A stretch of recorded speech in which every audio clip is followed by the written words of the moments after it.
اللهم صل على محمد وآل محمد. بسم الله الرحمن الرحيم. اللهم إني أسألك برحمتك التي وسعت كل شيء وبقوتك التي قهرت بها كل شيء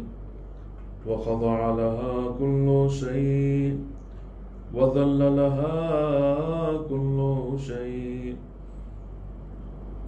وبجبروتك التي غلبت بها كل شيء وبعزتك التي لا يقوم لها شيء وبعظمتك التي ملأت كل شيء وبسلطانك الذي على كل شيء وبوجهك الباقي بعد فناء كل شيء وبأسمائك التي ملأت أركان كل شيء وبعلمك الذي أحاط بكل شيء وبنور وجهك الذي أضاء له كل شيء. يا نور يا قدوس يا أول الأولين ويا آخر الآخرين. اللهم اغفر لي الذنوب التي تهتك العصم. اللهم اغفر لي الذنوب التي تنزل النقم. اللهم اغفر لي الذنوب التي تغير النعم. اللهم اغفر لي الذنوب التي تحبس الدعاء. اللهم اغفر لي الذنوب التي تنزل البلاء. اللهم اغفر لي كل ذنب أذنبته وكل خطيئة أخطأتها. اللهم إني أتقرب إليك بذكرك وأستشفع بك إلى نفسك وأسألك بجودك أن تدنيني من قربك وأن توزعني شكرك وأن تلهمني ذكرك. اللهم إني أسألك سؤال خاضع متذلل خاشع أن تسامحني وترحمني وتجعلني بقسمك راضيا قانعا وفي جميع الأحوال متواضعا. اللهم وأسألك سؤال من اشتدت فاقته وأنزل بك عند الشدائد حاجته وعظم فيما عندك رغبته. اللهم عظم سلطانك وعلى مكانك وخفي مكرك وظهر أمرك وغلب قهرك وجرت قدرتك ولا يمكن الفرار من حكومتك. اللهم لا أجد لذنوبي غافرا ولا لقبائحي ساترا ولا لشيء من عملي القبيح بالحسن مبدلا غيرك. لا إله إلا أنت سبحانك وبحمدك. ظلمت نفسي وتجرأت بجهلي وسكنت إلى قديم ذكرك لي ومنك علي. اللهم مولاي كم من قبيح سترت وكم من فاضح من البلاء أقلت وكم من عثار وقيت وكم من مكروه دفعت وكم من ثناء جميل لست أهلا له نشرت. اللهم عظم بلائي وافرط بي سوء حالي وقصرت بي أعمالي وقعدت بي أغلالي وحبسني عن نفعي بعد آمالي وخدعتني الدنيا بغرورها ونفسي بخيانتها ومطالي يا سيدي. فأسألك بعزتك ألا يحجب عنك دعائي سوء عملي وفعالي ولا تفضحني بخفي ما اطلعت عليه من سري ولا تعاجلني بالعقوبة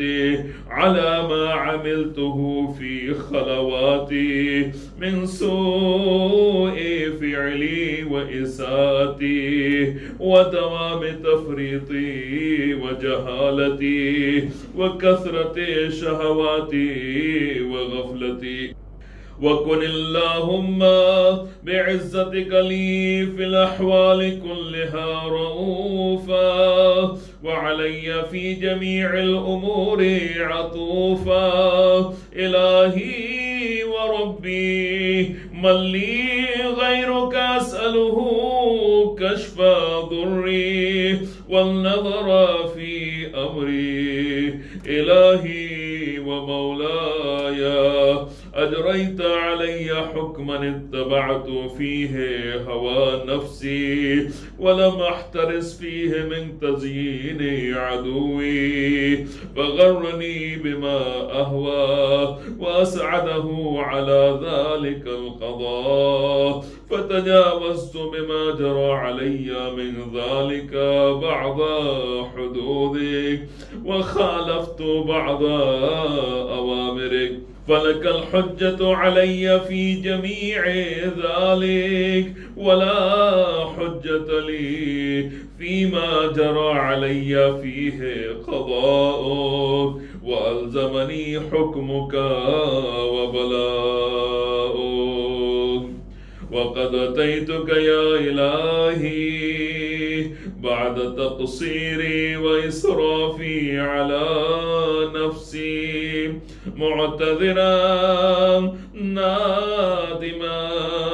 منكسرا مستقيلا مستغفرا منيبا مقرا مذعنا معترفا لا أجد مفرا مما كان مني ولا مفزعا أتوجه إليه في أمري غير قبولك عذري وإدخالك إياي في سعة من رحمتك. اللهم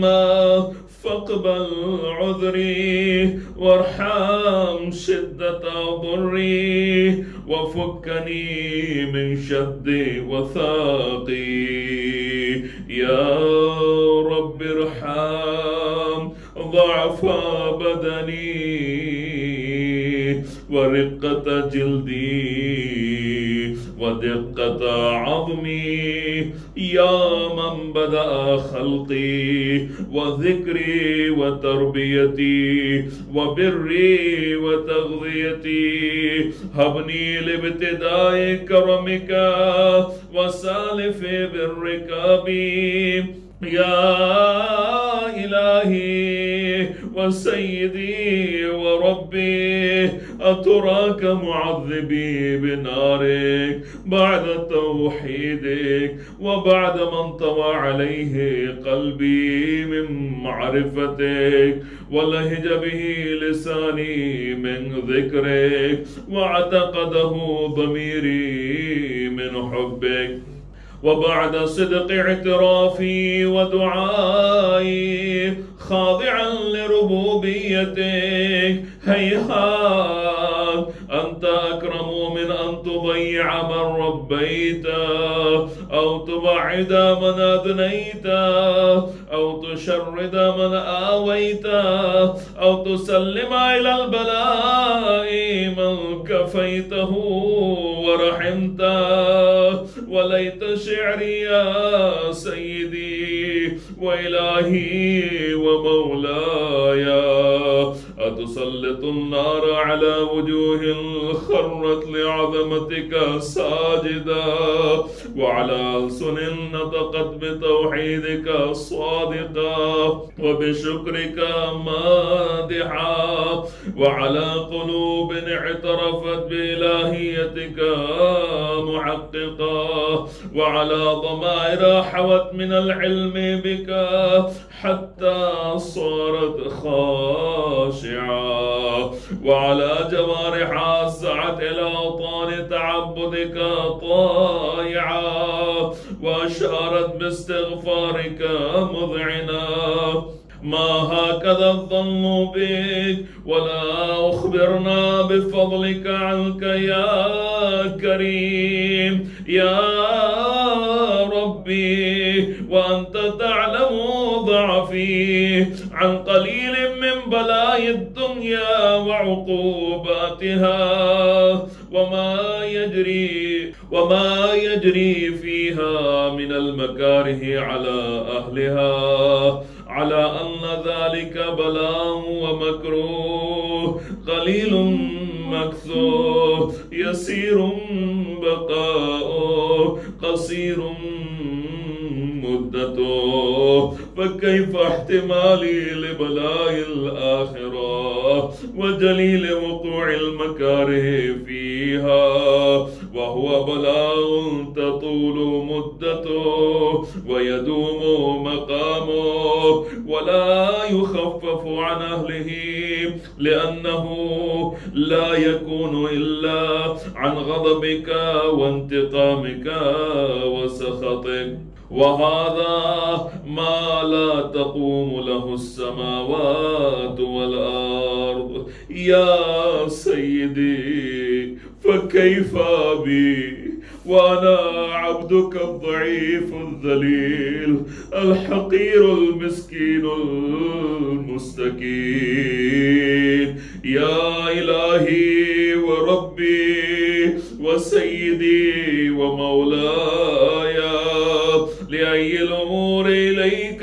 أشكو ولما منها ضج وأبكي لأليم العذاب وشدته أم لطول البلاء ومدته فلئن صيرتني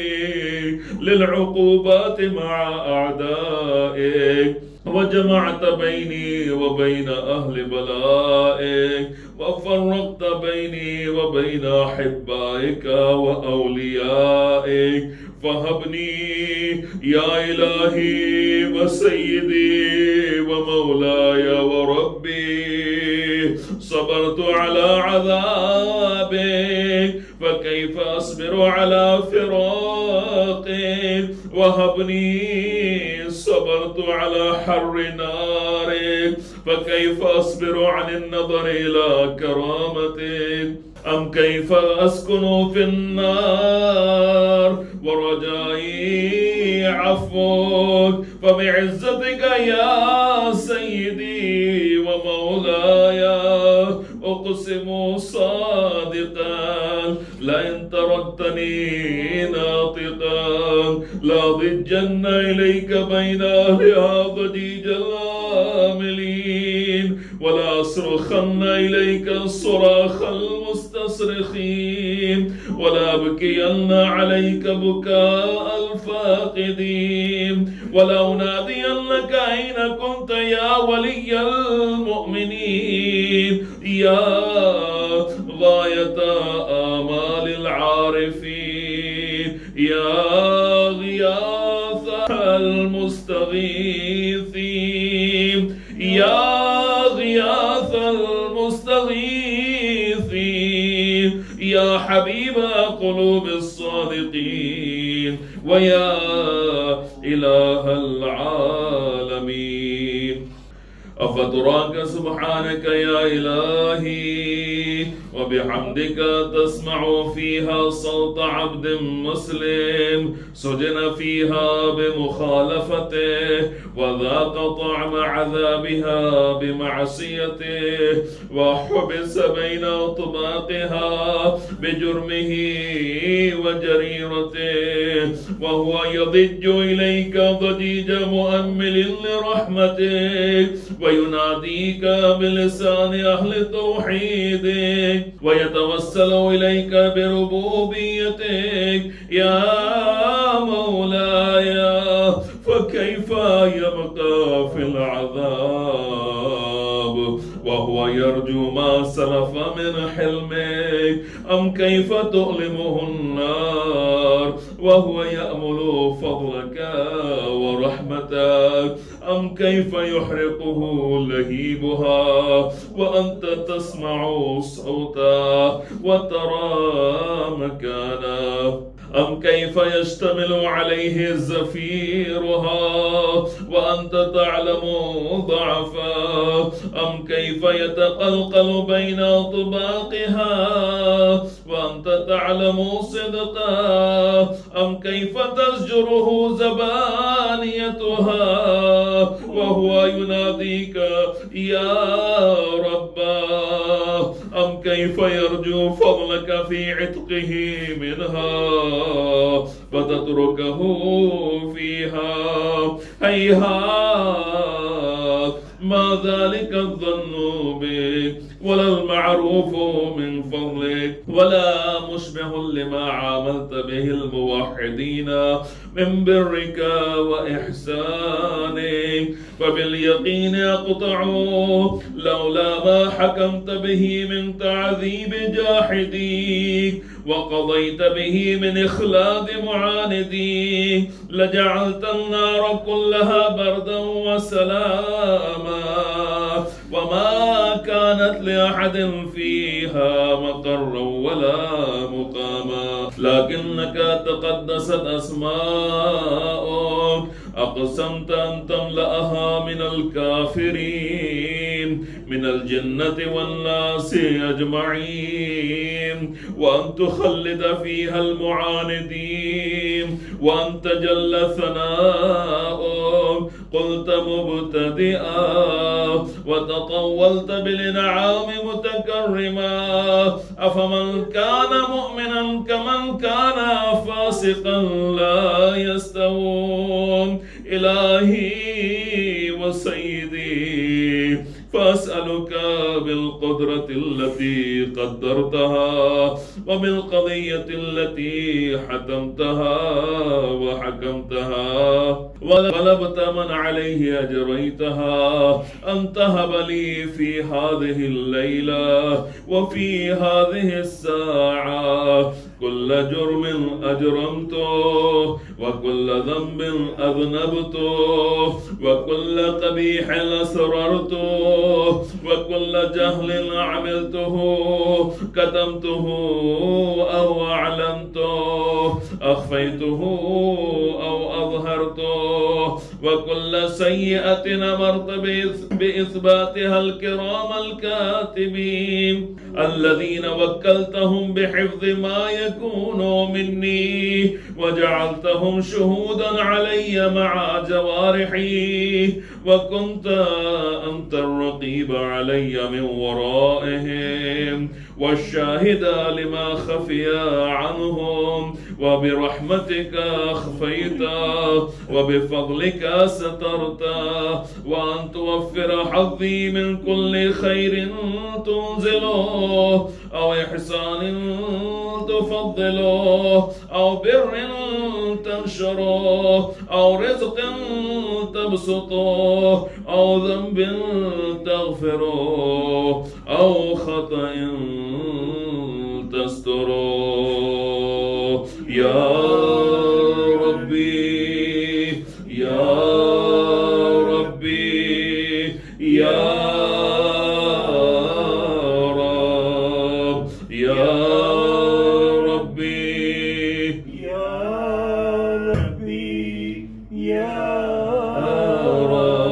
يا إلهي وسيدي ومولاي ومالك رقي يا من بيده ناصيتي يا عليما بضري ومسكنتي يا خبيرا بفقري وفاقتي يا ربي يا ربي يا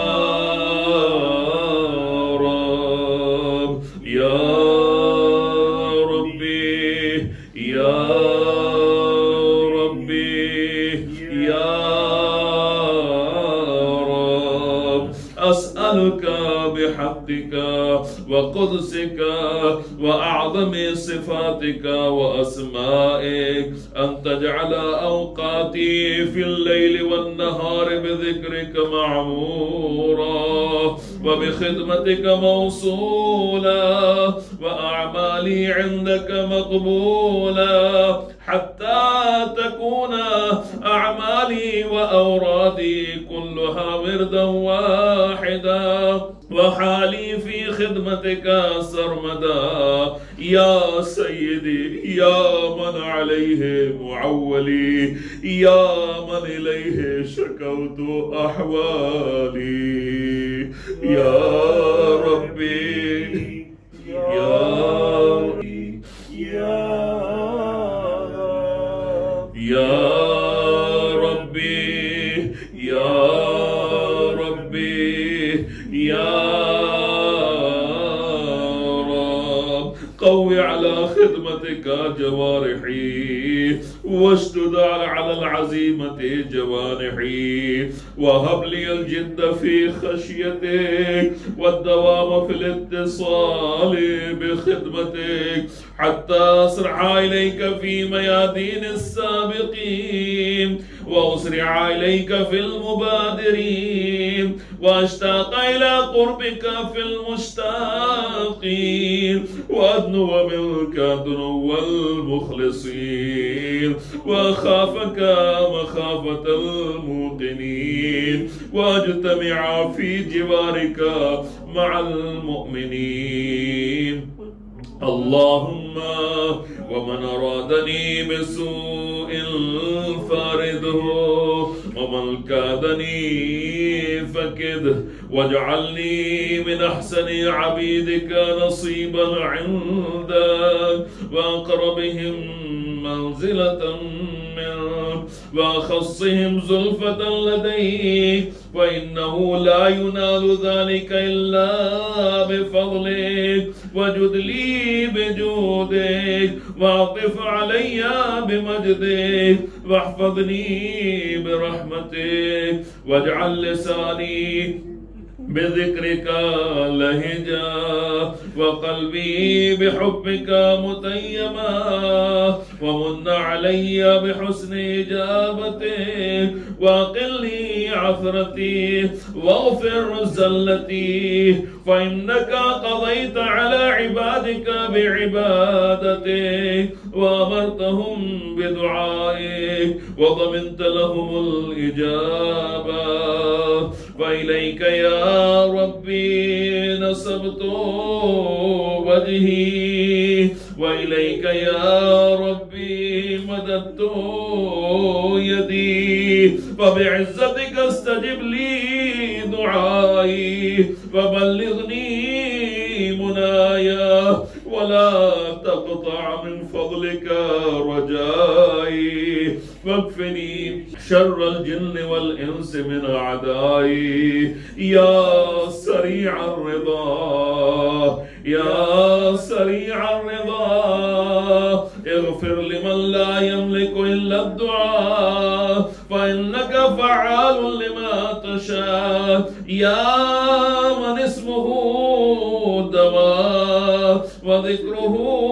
شفاء وطاعته